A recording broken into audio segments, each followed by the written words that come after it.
Hello student, आज फिर Adarsh Navodaya education group YouTube channel पर आपका फिर से मैं अरविंद पांडे मैथमेटिक्स के नए टॉपिक के साथ प्रस्तुत हूँ। आज का हमारा जो टॉपिक होगा वो समतल का अंतःखंड रूप होगा कि कोई समतल दिया हो तो उसका अंतःखंड रूप क्या होता है और अंतःखंड की लंबाई हम कैसे ज्ञात करते हैं। तो चलिए स्टार्ट करते हैं। देखिए, समतल का अंतःखंड रूप इंटरसेप्ट फॉर्म भी बोलते हैं। क्या बोलते हैं? Intercept form. आपको पता है कि समतल का जो समीकरण होता है, व्यापक समीकरण, वो क्या होता है? A X plus B Y plus C Z बराबर डी। यहाँ पे हमने कैपिटल ए बी सी लिया है क्योंकि हमने यहाँ पे अंतःखंड को स्मॉल ए बी सी माना है, तो कंफ्यूजन नहीं होना चाहिए। यहाँ पे कैपिटल ए बी सी क्या है? समतल के अभिलंब के दिक् अनुपात है। ठीक है, देखिए समतल का समीकरण A X plus B Y plus C Z बराबर डी है। ये तीनों अक्षों को क्रमशः ए बी सी बिंदुओं पे काट रहा है। किस बिंदु पे काट रहा है? A B C. ये बिंदु है, यहाँ पे ए बी सी क्या है? दिक् अनुपात है। ए बी सी बिंदु पे काट रहा है तो ध्यान रखना है कि अगर इन बिंदुओं पे ए पे काट रहा है तो यहाँ से यहाँ तक की दूरी ए हो जाएगी, बी पे काट रहा है ये हो जाएगी और सी पे काट रहा है ये हो जाएगी। तो बिंदु ए क्या हो जाएगा? ए 0 0 0 बी 0 और 0 0 सी। ये तीनों के तीनों बिंदु कहाँ होंगे? समतल पर होंगे। तो वही लिखा हुआ है कि जो तीनों को क्रमशः स्मॉल ए बी सी अंतःखंड काटता है, स्मॉल ए बी सी। तो तीनों बिंदु जो बिंदु हैं, आपको कंफ्यूजन नहीं होना चाहिए। ये कैपिटल ए बी सी हमने लिया है जिससे स्मॉल ए बी सी में कोई दिक्कत ना हो। तो ये ए बी सी दिक् अनुपात और यहाँ पे जो ये ए बी सी है ये बिंदु को निरूपित कर रहा है। किसको निरूपित कर रहा है? बिंदु को। अगर आप चाहो तो यहाँ से इसको बदल सकते हैं। हम इसको पी लिख सकते हैं, इसको क्यू लिख सकते हैं और इसको हम आर लिख सकते हैं, जिससे आपको कोई कंफ्यूजन ना हो। यहाँ पे पी, यहाँ पर क्यू लिख सकते हैं और यहाँ पर आर लिख सकते हैं। तो आपको कंफ्यूजन नहीं होना है। ये ए बी सी दिक् अनुपात है। तो ये तीनों कहाँ होंगे? दिए गए समतल पर उपस्थित होंगे। अगर उपस्थित होंगे तो इन तीनों का मान बिंदु जो ए लिया हमने, आप कहते हैं पी के लिए। किसके लिए? पी के लिए। क्या हो जाएगा यहाँ से? पी के लिए ठीक इसी प्रकार से हम अगर रखेंगे तो देखिए पी के लिए लिखेंगे तो स्मॉल ए और ए बिंदु ए रखेंगे, ए 0 0 तो यहाँ 0 0 हो जाएगा। तो क्या आ जाएगा? स्मॉल ए की वैल्यू डी अपान ए हो जाएगा। ठीक इसी प्रकार से क्यू और आर के लिए अगर हम सॉल्व करें तो क्यू और आर के लिए कैपिटल बी और कैपिटल सी की वैल्यू भी प्राप्त होगी।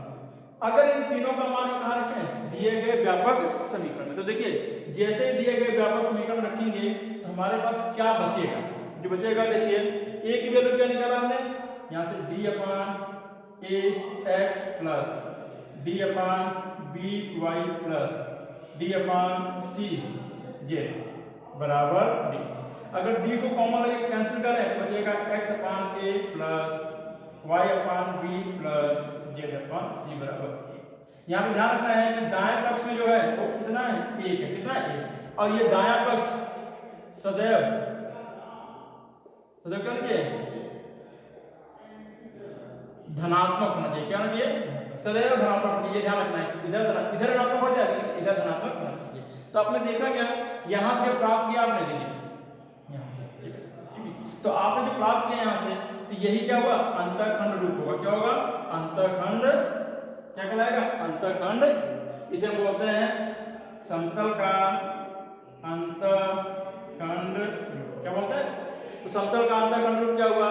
एक्स अपान ए प्लस वाई अपान बी प्लस जेड अपान सी बराबर एक। ठीक है, अब देखिए जो ए बी सी की वैल्यू है इसको हम डायरेक्ट कैसे ज्ञात करेंगे? तो देखिए हमने यहाँ पे सॉल्व किया है यहाँ से। अगर इसको हम सॉल्व करें तो क्या आ जाएगा? स्मॉल ए बराबर क्या जाएगा? डी अपान समतल में देखिए डी दिया होगा, ए दिया होगा, आपको डी में ए का डिवाइड करना है तो क्या जाएगा? स्मॉल ए। ठीक इसी प्रकार से यहाँ बी और सी की वैल्यू निकालेंगे हम। किसकी वैल्यू? बी और सी की। तो ठीक इसी प्रकार अगर हम सॉल्व करें स्मॉल बी की वैल्यू क्या जाएगी? डी अपान बी और स्मॉल सी की वैल्यू क्या जाएगी? डी अपान कैपिटल। तो ये जो मान है ये तीनों क्या कहलाएंगे? समतल का अक्षों पर अंतःखंड। तीनों अक्षों पर क्या कहलाएगा? अंतःखंड कहलाएगा। क्या कहलाएगा? क्या कहलाएगा? अंतःखंड। तो अगर समतल का समीकरण दिया है और तीनों अक्षों पे अंतःखंड पूछे तो बहुत सिंपल तरीके से क्या करना है आपको? डी में ए बी सी का भाग देना है। ठीक है, और अंतःखंड। लेकिन अगर अंतःखंड रूप पूछे तो कुछ ऐसा लिखाना है, इस प्रकार से डी का डिवाइड करके क्वेश्चन को हमें सॉल्व करना है। चलिए इसी बेस पर क्वेश्चन लेते हैं हैं और एग्जाम्पल के आधार पर आपको समझाते हैं कैसे क्वेश्चन आएंगे और कैसे हम सॉल्व करेंगे। तो देखिए हम लेते हैं कि यदि कोई समतल, ध्यान सुनिएगा, कोई समतल तीनों अक्षों पर क्रमशः, कोई समतल है, कोई समतल तीनों अक्षों पर, कितना, तीनों अक्षों पर क्रमशः कितना कोण करता है, ये 4 - 2 और 3 अंतःखंड काटता है, अंतःखंड काटता। तो समतल का समीकरण क्या कहती है, समतल का समीकरण। चलिए यहां हम देखते हैं, लिखेंगे क्योंकि प्रश्नानुसार समतल का समीकरण, समतल का समीकरण कौन सा, अंतःखंड, क्या होता है अंतःखंड, क्योंकि यहाँ अंतःखंड दिया है तो होता है x/a plus y/b plus z/c बराबर a। क्योंकि प्रश्न में दिया क्या है, दिया क्या दिया हुआ है, a बराबर 4, b बराबर -2 और c बराबर 3। इन तीनों का मान समीकरण रखेंगे, जब रखेंगे तो क्या हो जाएगा, अतः समीकरण 1 से देखिए क्या होगा, x/4 plus y/-2 plus z/3 बराबर, अगर हम एलसीएम ले लें तो क्या हो जाएगा, यहाँ पर देखिए यहाँ हो जाएगा 12 लेते हैं, कितना, हम माइनस में लेते हैं एलसीएम, तो 4 3 12 3x, यहाँ से -6y और प्लस यहाँ से क्या हो जाएगा, देखिए ये हो जाएगा आपका ये 4 इक्वल टू, ठीक है, या अगर इनको सॉल्व करें तो हो जाएगा 3x - 6y प्लस 4z बराबर, और यही क्या होगा, समतल का अभीष्ट समीकरण। क्या होगा, समतल का अभीष्ट समीकरण। तो आपने देखा कि अगर तीन अंतःखंड दिए हुए हैं, समतल का अभीष्ट समीकरण कितने आसान तरीके से ABC का मान रख के एलसीएम लेकर के हम वैल्यू प्राप्त कर सकते हैं। इस प्रकार से कोई भी क्वेश्चन होगा, अगर अंतःखंड दिया होगा तो आपको अंतःखंड रखना है, तो उसका एलसीएम लेकर के एक रूप बनाना है जो ax + by + cz बराबर d के रूप में दिया हुआ है, ABC प्लस माइनस। चलिए एक एग्जांपल ले लेते हैं। कभी कभी आता है कि यदि किसी समतल का समीकरण दिया है, समतल का समीकरण यहाँ पे क्या दिया था, अंतःखंड, समतल का समीकरण दिया है तो उसका अंतःखंड रूप क्या होगा और अंतःखंड कैसे ज्ञात करते हैं। चलिए एक दूसरा एग्जांपल, हमने माना कि एक समतल का समीकरण दिया होगा, उसका अंतःखंड रूप ज्ञात करना है और अंतःखंड की लंबाई। प्रश्नानुसार माना समतल का समीकरण, समतल का क्या दिया हुआ है, उसमें लेते हैं 11/11x - +7, ये देखिए ये अपने मन से देना है, आपको कुछ भी ले सकते हैं यहाँ, -3z बराबर, ऐसा कुछ प्रश्न दिया होगा, ये कह रहा है इसका अंतःखंड रूप, अंतःखंड रूप तथा अंतःखंड की लंबाई, किसकी, अंतःखंड की लंबाई का। चलिए देखिए यहाँ पे दिया हुआ, क्योंकि समतल का समीकरण कितना है, 11x + 7y - 3z बराबर। अब दोनों पक्षों में क्या करेंगे, दोनों पक्षों में d से, d मतलब 13 से भाग देने, तो भाग देते हैं क्या जाएगा, 11/13x + 7/13y और -3/13 बराबर कितना हो जाएगा। दाएं पक्ष में अंतःखंड रूप का एक आ गया जो सदैव धनात्मक होता है, आगे अगर यहाँ -13 होता तो -13 से भाग करेंगे, क्योंकि दायां पक्ष हमेशा एक बनाना है, ठीक है, इधर प्लस माइनस चाहे जो है। अब देखिए x का गुणांक कितना है, 11/13, लेकिन रूप क्या होता है, x/a होता है। इस पूरी वैल्यू को अपान ले जाएंगे, इसको हम लिख सकते हैं या x/13/11 ऐसे लिख सकते हैं, प्लस y/13/7 और प्लस यहाँ रखेंगे z/, इस माइनस को इसके साथ रख देंगे तो -13/3 लिख सकते हैं बराबर। यही जो रूप होगा इस रूप में, तो ये गुणांक है, इसको इसके बटन कर दिया, ये ऊपर चला जाएगा, आपको पता ही है ये क्या कहलाएगा, समतल का अंतःखंड। क्या है, समतल का अंतःखंड, क्या है, समतल का अंतःखंड। अगर इसी में क्वेश्चन पूछ ले, इसलिए समतल का अंतःखंड रूप ये है, समतल द्वारा तीनों अक्षों पे अंतःखंड की लंबाई, इसकी तीनों अक्षों पे अंतःखंड की लंबाई। तो देखिए अब समतल का अंतःखंड रूप आ गया, ठीक है। अब यहां से क्या करेंगे, इसकी तुलना करेंगे, ठीक है, इसकी तुलना किससे, अंतःखंड रूप x upon a plus y upon b plus z upon c बराबर 1 से करने। तो करेंगे तो देखिए a की वैल्यू क्या जाएगी 13/11, b की वैल्यू 13/7 और c की वैल्यू -13/, और यही क्या है तीनों अक्षों पर